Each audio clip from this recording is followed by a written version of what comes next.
galerinha, tudo bem com vocês? Sejam bem-vindos a mais um vídeo. E no vídeo de hoje nós vamos aprender a como desenhar a Pessy, a nova personagem do Mundo Torajo, a Pessy jovem. A versão jovem dela saiu logo em seguida da versão normal. Então eu já trouxe a Pessy aqui da versão Mundo Torajo e agora a gente vai ter o vídeo da Pessy Mundo Torajo Jovem. Essa personagem aqui é muito bonita, bastante estilosa e que veio aí para deixar o Mundo Torajo cada vez mais legal. E agora falando sobre o nosso canal, é bem simples. Você pega o lápis, pega a folha e vai copiando as linhas que eu fizer no vídeo, observando bem a direção onde eu estou fazendo as linhas, passo a passo, que você vai conseguir fazer o mesmo desenho que eu. E já aproveita que você está aqui, já deixa aquele like. Seu like é muito importante para o canal continuar crescendo, continuar trazendo mais vídeos de qualidade.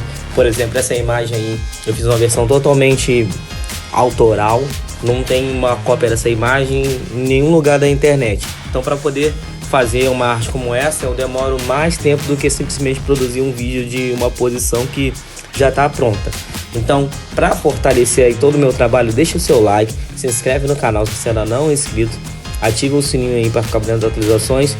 O que você achou da nova personagem Pessy? Qual a versão que você mais gostou? A Pessy jovem ou a Pessy normal? Sem mais enrolação, pega o lápis, pega a folha e vamos desenhar.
Então é isso, pessoal. Muito obrigado por ter assistido o vídeo até aqui.